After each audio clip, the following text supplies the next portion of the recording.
देखो ये ऐसे तरीके स्क्रीन आ जाती है, ठीक है। इसमें हम क्या करते हैं, यहाँ से स्पीशीज सेलेक्ट कर देते हैं, डॉग, कैट, काउ, गोट, शीप, हॉर्स, एलिफेंट, ह्यूमन।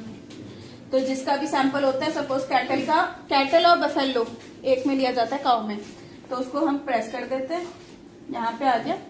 अब जब क्या करेंगे, हमें सैंपल लेना है, वहां देखो कोई सैंपल होगा होल ब्लड, नहीं डालना अभी, क्या ये थोड़ी देर रखा होता तो हो सकता है आरबीसी में सेटल डाउन कर गए हो, ठीक है।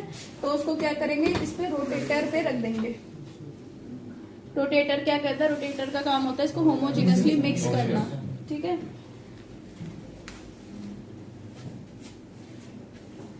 तो जब ये हो जाएगा 2-3 मिनट रखो, ठीक है, अभी तो मैं आपको दिखा रही हूँ। फिर इस तरीके से ये जो इसकी एस्पायरेशन नीडल है, इसको सैंपल के पास लाना है, ठीक है। और फिर ये पीछे एक बटन होता है, इसको प्रेस करते हैं। अभी इस पे लिखा रहा है एस्पायर, तो वो खुद ले लेता है और जो नीडल है वो ऊपर चली जाती है ना। तो इसलिए नीडल ढूंढनी नहीं है कहाँ गई, वो ऊपर एस्पायरेट हो जाती है। नहीं, ये हुआ था, ये मेरे साथ हुआ था, इसलिए बता रही हूँ, मुझे लगा मैंने तोड़ दिया, ठीक।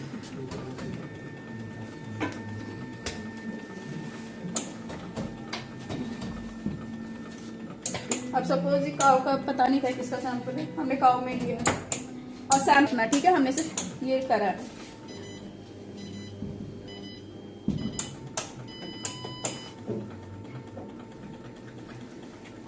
अभी इस तरीके से निकल के आया है WBC, RBC, HEB मतलब हीमोग्लोबिन, HCT हिमेटोक्रिट। जब हम रख देंगे तो क्या होता है, RBC नीचे सेटल डाउन कर जाती है, बीच में बफी कोट आता है, ऊपर प्लाज्मा, तो जो नीचे वाला पोर्शन है उसे या तो हम बोलते हैं हिमेटोक्रिट या पैक्ड सेल वॉल्यूम। अब कभी कभार क्या होता है, कोई डिहाइड्रेशन है, बर्न है, कुछ है, तो उसमें क्या होता है, पैक्ड सेल वॉल्यूम क्या बढ़ जाता है, क्योंकि प्लाज्मा का कंटेंट कम हो जाता है, ठीक है। तो हीमोग्लोबिन, हिमेटोक्रिट। अब ये MCV, MCH और MCHC, इन्हें हम एथ्रोसिटिक इंडाइसिस भी बोलते हैं। मतलब ये क्या है, RBC के वैल्यूज है। MCH mean corpuscular haemoglobin, MCV mean corpuscular volume, MCHC mean corpuscular haemoglobin concentration, ठीक है।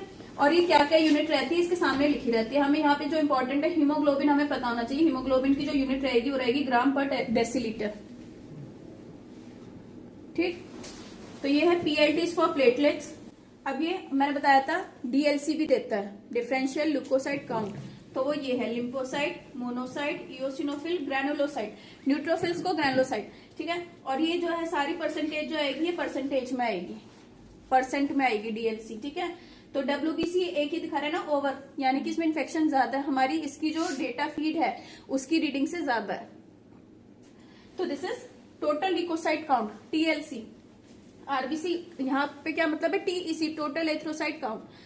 हीमोग्लोबिन, हिमेटोक्रिट, ये सब एथ्रोसिटिक इंडाइसिस हो गए। प्लेटलेट, ये सारे लिम्फोसाइट, मोनोसाइट, इओसिनोफिल, ग्रैनुलोसाइट, इसमें क्या, ये क्या है सारा DLC, ठीक है। फिर क्या होता है, ये रिलेटिव डेंसिटी वॉल्यूम, ये दूसरा, ये इतना इंपॉर्टेंट नहीं है हमारे लिए, जो इंपॉर्टेंट है ये वाला है, ठीक है। तो इसलिए इसको बोलते हैं कंप्लीट ब्लड काउंट। तो पता चल गया हीमो एनालाइजर का क्या काम है, कंप्लीट ब्लड काउंट, ठीक है। होल ब्लड दे दिए इसमें, और सीरम वीरम मैंने आपको दिखाई दिया।